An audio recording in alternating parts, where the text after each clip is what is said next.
ચાલો બાળકો, હવે આપણે દાદાના ગણિતના ક્લાસમાં એક નવું પ્રકરણ, મજા આવી જાય એવું, ખૂબ જ સહેલું, એ પ્રકરણ નંબર 5 સમાંતર શ્રેણી, એની વાત આપણે સમજવાના છીએ. બધા કેમ છો? મજામાં ને? અને નોટમાં દાખલા ગણો છો ને? ન સમજાય તો ફરીથી એકવાર રિવિઝન કરી લેવાનું, પણ જાતે ગણશો તો તમને આવડશે, છે ને? તો ગણો છો ને બધા? Yes, very good. બાકી એકદમ ઉત્સાહથી હવે આપણે એક નવું પ્રકરણ સમજવાના છીએ.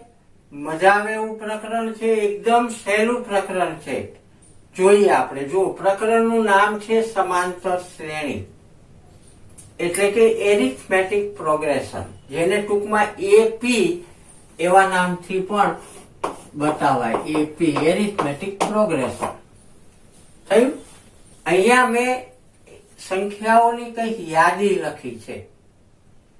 બરાબર જોઈએ. પેલી સંખ્યાની જે યાદી છે એ જોઈએ આપણે.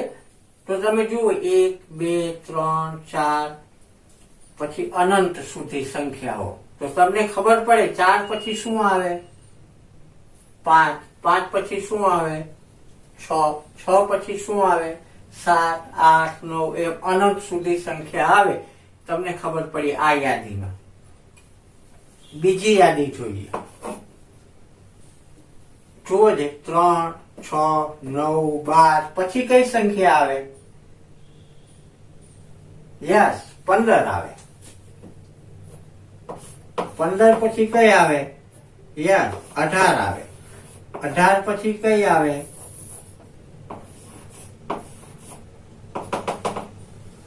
21 આવે. 21 પછી કઈ આવે? 24 આવે. 24 પછી 27, 30, 33, 36, 39, 42 થાય ને? પણ ક્યાં સુધી? 99 એ અટકી જવાની. આવી સંખ્યાઓ તો અનંત મળે, પણ તમારે 99 સુધી વચ્ચે આવતી સંખ્યાઓ લખવાની. આમાં અને આમાં મેઇન ફર્ક છે, આ અનંત છે, અહીંયા આ પૂરું થઈ જાય છે. આનું છેલ્લું પદ ક્યાં અટકવું એ નક્કી છે, એટલે અહીંયા આને શાંત કહેવાય, આ યાદીને અનંત કહેવાય. એ તો તમે જાણો છો. આમાં પછીના પદ કેવી રીતે મેળવ્યા? તો આના વચ્ચે કઈક નિયમ છે કે ભાઈ એક નો વધારો થાય છે. થાય છે ને? આમાં નિયમ છે. કેટલા કેટલા ઉમેરાય છે આગલા પદમાં? 3 ઉમેરાયા 6, 3 ઉમેરાયા 9, 3 ઉમેરાયા 12. એટલે પછી આપણે એ જ નિયમ પ્રમાણે, ખ્યાલ આવી ગયો? ત્રીજું ઉદાહરણ જુઓ. કેટલા ઉમેરાય છે? 8. 10 મળ્યા. કેટલા ઉમેરાય? 8. 18 મળ્યા. 18 માં 8 ઉમેરો. 18 માં 8 ઉમેરો એટલે મળ્યા 26. 26 માં 8 ઉમેરો, મળ્યા 34. અને આવી રીતે અનંત સંખ્યાઓ. તો અહીંયા આપણને ખબર પડી કે આગલા પદમાં 8 ઉમેરવાથી આવી આખી યાદી મળે. આ ઉદાહરણ જુઓ. 20 માંથી 16 થયા. ઉમેરાયા નહીં, બાદ થયા. કેટલા બાદ થયા? 4. 20 ઓછા 4 16, 16 ઓછા 4 12, 12 ઓછા 4 8, 8 ઓછા 4 તો 4, 4 ઓછા 4 એટલે 0, 0 ઓછા 4 એટલે -4, ઓછા 4 એટલે -8, -12, એમ અનંત સુધી આવે. આમાં એવી રીતે જુઓ. ઓછા 6 ઓછા 4 આવ્યા. અહીંયા બાદ થાય છે, અહીંયા ઉમેરાય છે. ધ્યાન રાખજો. ઓછા 6 વત્તા 2 ઓછા 4, ઓછા 4 વત્તા 2 ઓછા 2, ઓછા 2 વત્તા 2 એટલે 0, 0 વત્તા 2 એટલે 2, 2 વત્તા 2 એટલે 4, 4 વત્તા 2 એટલે 6 અને 6 વત્તા 2 એટલે 8. તો આ શ્રેણી અહીંયા પૂરી થઈ જાય છે, આ યાદી અહીંયા પૂરી થઈ જાય છે. પણ આમાં 2 ઉમેરાય છે, આમાં 4 બાદ થતા હતા. છેલ્લું ઉદાહરણ -2.5 -3 -3.5 તો શું થાય છે? નહીં, -0.5 આમાં ઉમેરાય છે. -0.5 ઉમેરાય. જુઓ, ઉમેરી જુઓ. આમાં -0.5 ઉમેરો, આમાં -0.5 ઉમેરો, આમાં -0.5 ઉમેરો એટલે -4.5 અને એ રીતે -10.5 સુધી આવે. તો આ યાદીઓ જોઈ, યાદીમાં 2 પ્રકારની યાદી છે એ ખબર પડી કે એક તો અનંત છે, જુઓ, અને કેટલીક છે એ આપણે શાંત લીધી છે, અનંત છે. તો આવી શાંત કે અનંત યાદી કોઈ ચોક્કસ સંખ્યા ઉમેરવાથી કે બાદ કરવાથી, કોઈ ચોક્કસ સંખ્યા ઉમેરવાથી કે બાદ કરવાથી પછીના પ્રત્યેક પદ મળે. આગળના પદમાં આપણે કોઈ ચોક્કસ સંખ્યા ઉમેરીએ અથવા ચોક્કસ સંખ્યા બાદ કરીએ અને પછીનું પદ મળે, પછીના પદમાં કોઈ ચોક્કસ સંખ્યા ઉમેરીએ કે બાદ કરીએ પછીનું મળે. એ ક્રમ પ્રમાણે જો આપણે ચાલીએ તો આવી આખી યાદી મળે. ગણિતની ભાષામાં આવી યાદીઓને સમાંતર શ્રેણી કહેવાય. આવી યાદીઓને સમાંતર શ્રેણી કહેવાય. કોઈ ચોક્કસ સંખ્યા ઉમેરવાથી કે બાદ કરવાથી આગળના પદમાં પ્રત્યેક પદ મળે તો આવી જે યાદી મળે એને હવે આપણે નામ આપશું સમાંતર શ્રેણી, એરિથમેટિક પ્રોગ્રેશન.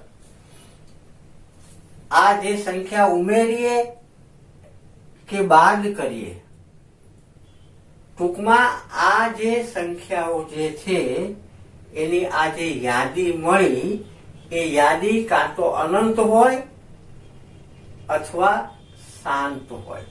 તો એના આધારે જો અનંત યાદી હોય તો અનંત શ્રેણી કહેવાય, અને જો શાંત યાદી હોય તો શાંત સમાંતર શ્રેણી કહેવાય. ખ્યાલ આવ્યો? હું હજી એક ઉદાહરણ લઉં. ચાલો,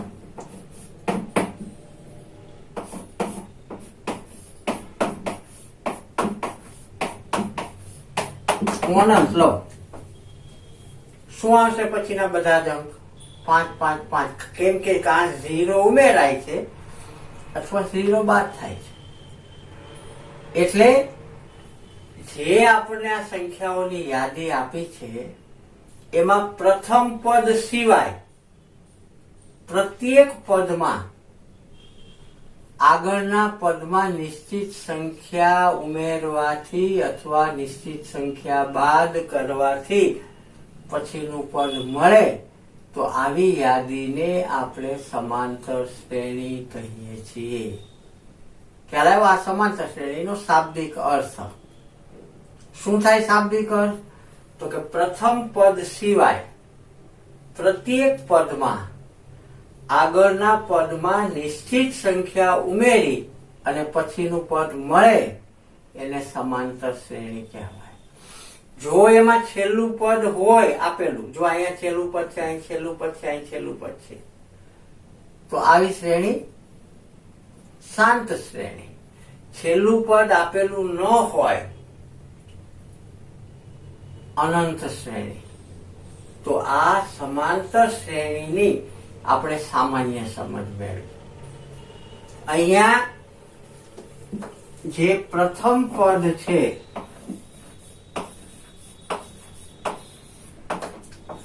એને A1 તરીકે દર્શાવાય. બીજું પદ હોય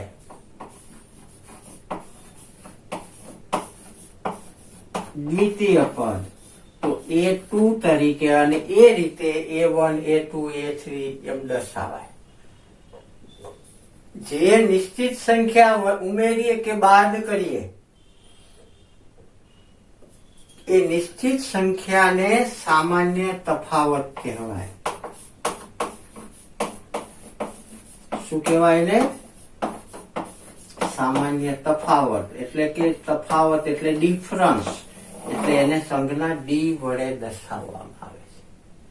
પ્રથમ પદ A1, બીજું પદ A2, ત્રીજું પદ A3, 10મું પદ A10, 15મું પદ A15, એવી રીતે nમું પદ એટલે an કહેવાય. એટલે આ ક્રમમાં ચાલીએ તો nમું પદ છે એને an કહેવાય. ખ્યાલ આવ્યો?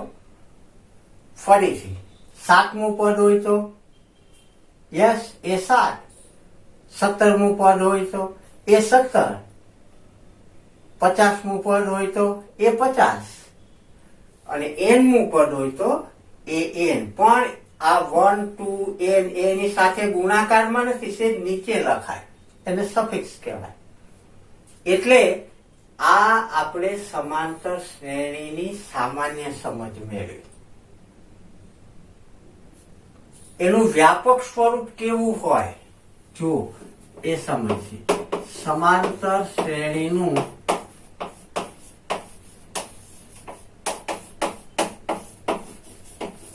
વ્યાપક સ્વરૂપ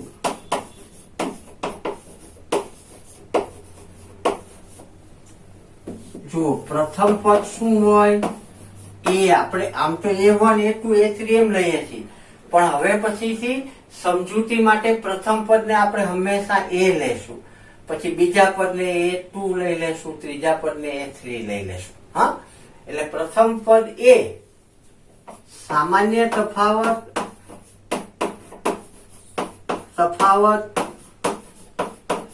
D હોય તો શ્રેણી કેવી બને? જો A પછી A પ્લસ D થાય ને, પછી A plus D plus D, આગલા પદમાં તફાવત ઉમેરતો જવાનો, એટલે A plus D plus D એટલે A પ્લસ 2D, પછી આવે A plus 2D plus D એટલે A plus 3D, A plus 4D, અને આ રીતે આપણને જે સ્વરૂપ મળે એ સમાંતર શ્રેણીનું વ્યાપક સ્વરૂપ કહેવાય. અહીંયા બરાબર સમજો.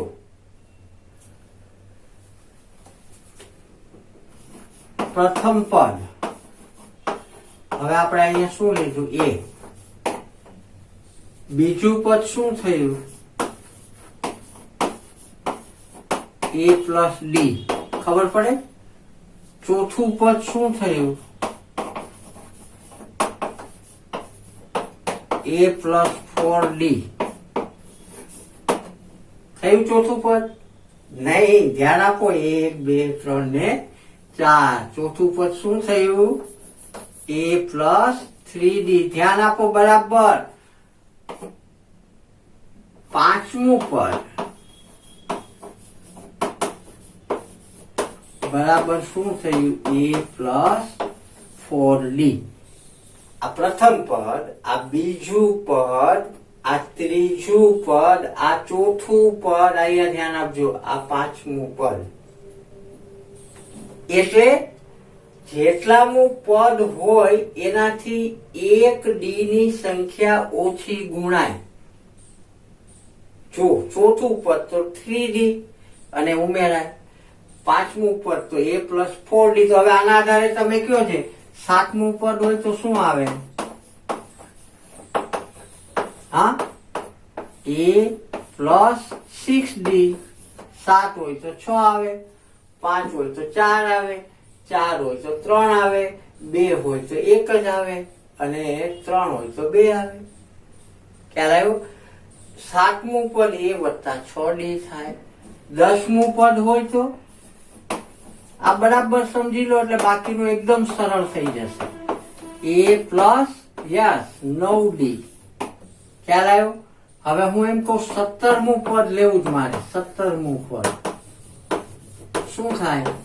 A પ્લસ 16D થાય.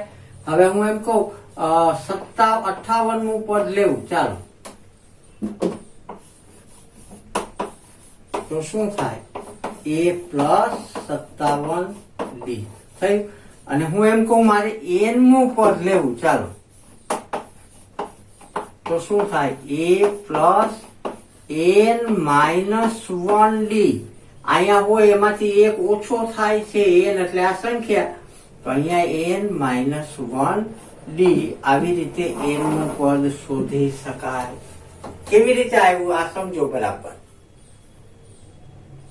થયું? તો આ કોઈ પણ સમાંતર શ્રેણી માટે આપણને પ્રથમ પદ આપેલું હોવું જોઈએ, સામાન્ય તફાવત d આપેલો હોય તો આપણે સમાંતર શ્રેણી આવી રીતે બનાવી શકીએ. પણ આ અનંત શ્રેણી બને. જો છેલ્લું પદ આપ્યું હોય કે 10 પદ સુધી બનાવો, તો આમાં 10મું પદ આગળ ચાલતા ચાલતા 10 પદ સુધી કીધું હોય તો શું આવે? a પ્લસ 10d નહીં આવે, શું આવશે? 9d. એક ઓછો લેવાનો. તો આ રીતે આ સમાંતર શ્રેણીનું વ્યાપક સ્વરૂપ છે. ખ્યાલ આવ્યો?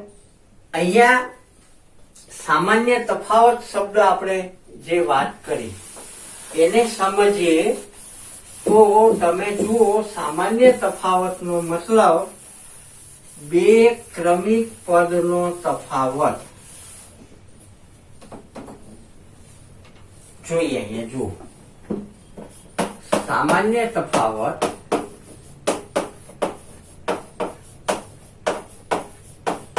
d.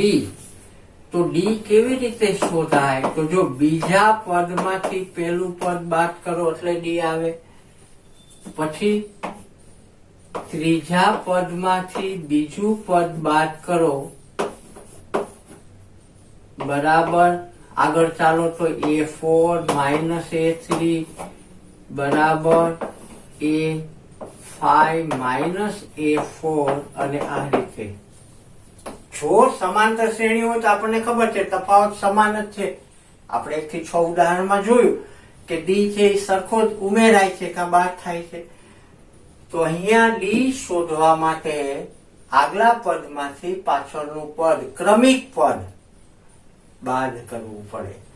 એટલે જુઓ, a2 minus a1, a3 minus a2, a4 minus a3, a5 minus a4 અને એ રીતે આગળ. આ સમાન મળે તફાવત તો એ સમાંતર શ્રેણી કહેવાય. આ જુદા જુદા હોય તો સમાંતર શ્રેણી કહેવાય, પણ સમાંતર શ્રેણી નહીં કહી શકાય. એટલે સમાંતર શ્રેણી માટેની આ એક મહત્વની શરત છે કે ક્રમિક પદ વચ્ચેનો તફાવત હંમેશા સમાન થાય. શું યાદ રહ્યું? ક્રમિક પદ સમજ્યા ને તમે? ક્રમિક પદ વચ્ચેનો તફાવત કેવો હોય? હંમેશા સમાન હોય. જેને આપણે સામાન્ય તફાવત d કહીએ છીએ. હવે એકલો શબ્દ તફાવત એવો વાપરશું, વારે વારે સામાન્ય તફાવત એવો શબ્દ નહીં વાપરીએ. તો અહીંયા ક્રમિક પદ વચ્ચેનો તફાવત સમાન હોય તો જ એ સમાંતર શ્રેણી બને, તો જ એને સમાંતર શ્રેણી કહેવાય. સમાંતર શ્રેણીનું વ્યાપક સ્વરૂપ ખબર પડી ગઈ બરાબર. જુઓ, પ્રથમ પદને હવે આપણે શું કહેશું? a. સામાન્ય તફાવત d જે સરખો જ હોય, આપણે ઉદાહરણમાં જોયું. તો a, આ પહેલું પદ a પ્લસ d, બીજું પદ a પ્લસ 2d, અહીં ધ્યાન આપતા જાઓ. ત્રીજું પદ a પ્લસ 3d, આ ચોથું પદ 1 2 3 4 છે ને ચોથું. આ પાંચમું પદ a પ્લસ 4d. એવી રીતે આ કેટલામું પદ ગણાય? 10મું પદ. Very good. a plus 9d, આ 10મું પદ છે. 17મું પદ શું થાય? a plus 16d. 7મું પદ શું થાય? a plus 6d. 10મું પદ શું થાય? a plus 9d. 58મું પદ શું થાય? a plus 57d. અને nમું પદ શું થાય? a plus n minus 1. અહીં જે 10મું હોય તો એક ઓછો કરીએ ને, 10 ઓછા 1. 58 હોય તો 58 ઓછા 1. 17 હોય તો 17 ઓછા 1, 5 હોય તો 5 ઓછા 1, 4 હોય તો 4 ઓછા 1 છે ને. એવી રીતે nમું પદ હોય તો a plus n minus 1 into d. હવે આપણને ખબર છે એનમાં પદને આપણે કઈ સંજ્ઞા વડે દર્શાવીએ છીએ, તો an વડે દર્શાવીએ તો an plus n minus 1 into d. આ શ્રેણીનું nમું પદ શોધવાનું સ્વરૂપ મળ્યું, સૂત્રાત્મક સ્વરૂપ. આના ઉપરથી મેળવ્યું. જોયું તમે કેવી રીતે મેળવ્યું? nમું પદ એટલે આપણને ખબર છે n થોડો આપણે નાનો બતાવશું, આ રીતે. તો nમું પદ શોધવું હોય સમાંતર શ્રેણીનું તો આ સૂત્રાત્મક સ્વરૂપથી આપણે મેળવી શકીએ. હું માનું છું કે સમાંતર શ્રેણી એરિથમેટિક પ્રોગ્રેશન એપી બરાબર સમજી ગયા છો. આ ફર્સ્ટ ટર્મ છે, આ ડિફરન્સ છે, કોમન ડિફરન્સ, અને આ એનું જનરલ ફોર્મ છે સમાંતર શ્રેણીનું એરિથમેટિક પ્રોગ્રેશન. તો જો આટલું બરાબર સમજ્યા હો, ક્યાંક કંઈક થોડી કદાચ તમને હજી મનમાં બરાબર આમ છપાયું ન હોય, કોઈ ચિંતા નહીં કરતો. હવે આપણે સ્વાધ્યાય 5.1 કરીએ છીએ, જેમાં આ બધા જ મુદ્દાઓનું આપણે પુનરાવર્તન થવાનું છે ને. તો આવો હવે આપણે જઈએ સ્વાધ્યાય 5.1 માં, અને આ જે સમજૂતી મેળવી છે એને ફરીથી એમાં આપણે વધારે મજબૂતાઈથી યાદ કરીએ.